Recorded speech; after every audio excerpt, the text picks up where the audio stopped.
Power button on करने के बाद हर HPLC का डिटेक्टर पार्ट अलग होता है और ये पंप का मॉड्यूल अलग होता है। इस डिटेक्टर के साथ जो पावर बटन है ये दिया हुआ है, हमने इसको ऑन कर दिया।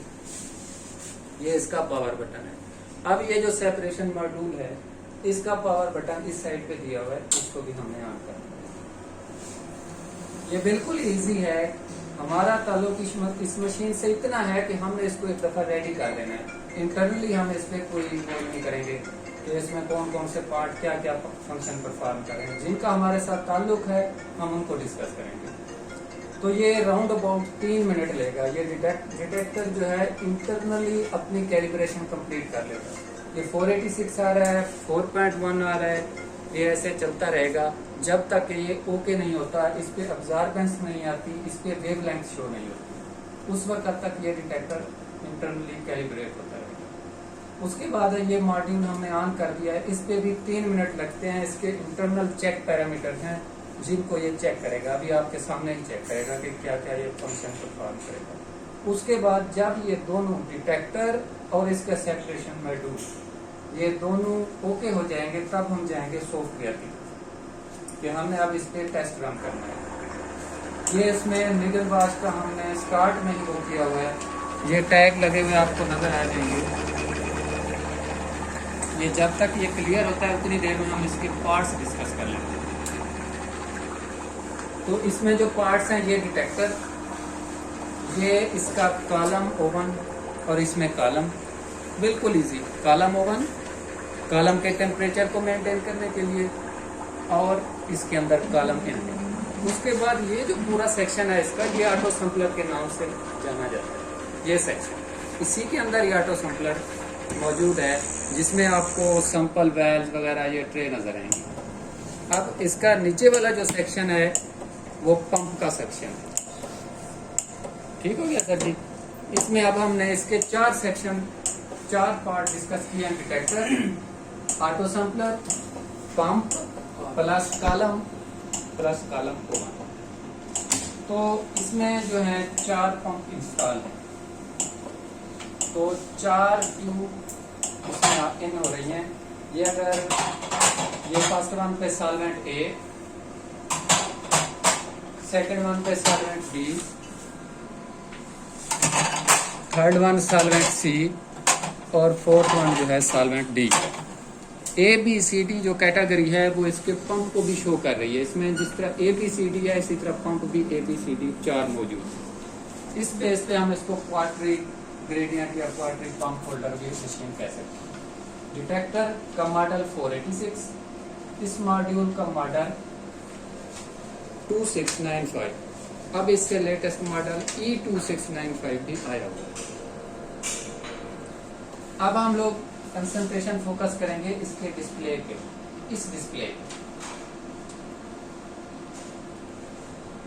ये इनिशियलाइज होगा, ये हर जो पैरामीटर्स है उसको चेक करेगा, इवन कि इसका सेंसर, इसका ट्रे और जो इसके अंदर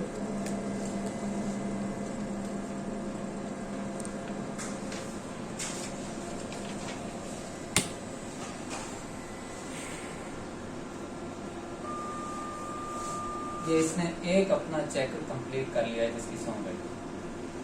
अब इतनी देर में हम इसका ट्यूबिंग सिस्टम चेक कर लेते हैं कि कहाँ से सॉल्वेंट इन हो रहा है और कहाँ से आउट हो रहा है। तो ये 4 सॉल्वेंट आपके सामने जो कि 4 पंप यहाँ पे मौजूद हैं।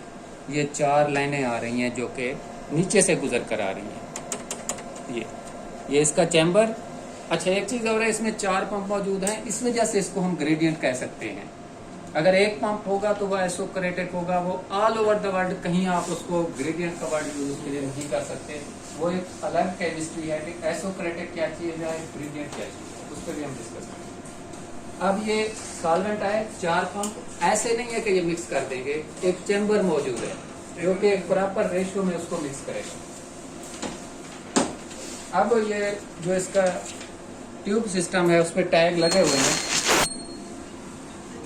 ये सामने ये पर्ज वेस्ट, उसका मोबाइल फेस, ऊपर टैग भी लगा हुआ है मोबाइल फेस वेस्ट है जो कि डिटेक्टर से आ रहा है।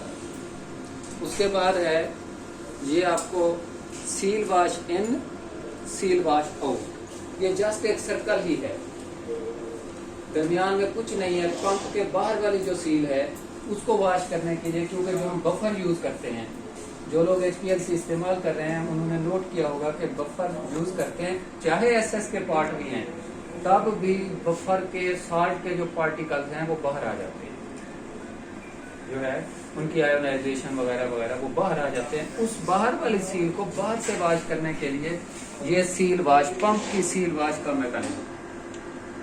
तो ये सील वॉश यहाँ से लिक्विड इन और यहाँ से आउट, एक सर्कल कंप्लीट हो रहा है पंप की सील वॉश। नेक्स्ट आपको जो टैग नजर आ रहा है वो नजर आ रहा है निडल वॉश इन का, ये लगा हुआ है, ये इसके ऊपर ये टैग भी मौजूद है निडल वॉश इन। यहाँ से लिक्विड ये निडल वॉश के लिए, जस्ट निडल वॉश के लिए सक करेगा। उसके बाद दूसरा टैग ये आपको निडल वॉश आउट का नजर आ रहा है। ये अक्सर कलर में टेक्नीशियन को भी इशू होता है कि यार कहाँ से ये इन हो रहा है, कहाँ से आउट हो रहा है, निडल वॉश कौन सा है और पर्ज वॉश कौन सा है। ये निडल वॉश आउट है, ये इन ग्रीन कलर की, ये येलो आउट कलर की। जो इन कर रहे हैं हमने उस लिक्विड को अच्छी तरह प्योरीफाई होना चाहिए, क्योंकि वो निडल वॉश में जा रहा है निडल के साथ। अब इसी के साथ एक और टैग आपको नजर आ रहा है व्हाइट कलर की ट्यूब पे, वो है पर्ज वेस्ट। पर्ज वॉल्यूम जो है वो 7.5 ml तक भी हो सकता है। आपका कॉलम में से 7.5 ml पर मिनट नहीं गुजर सकता, आपका या तो पंप की सील फट जाएगी या आपका पंप रप्चर हो जाएगा, तो वो इसको बाईपास करते हैं।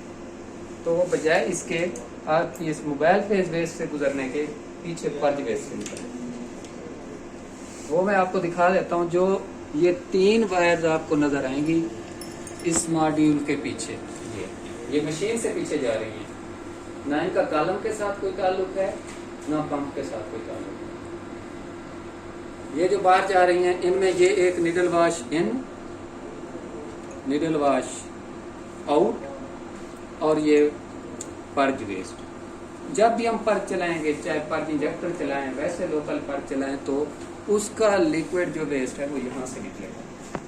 ठीक हो गया, ये 3 चीजें ये मशीन के अंदर से पीछे आ। तो मैं इनको दोबारा इनकी हल्का जगह में रख,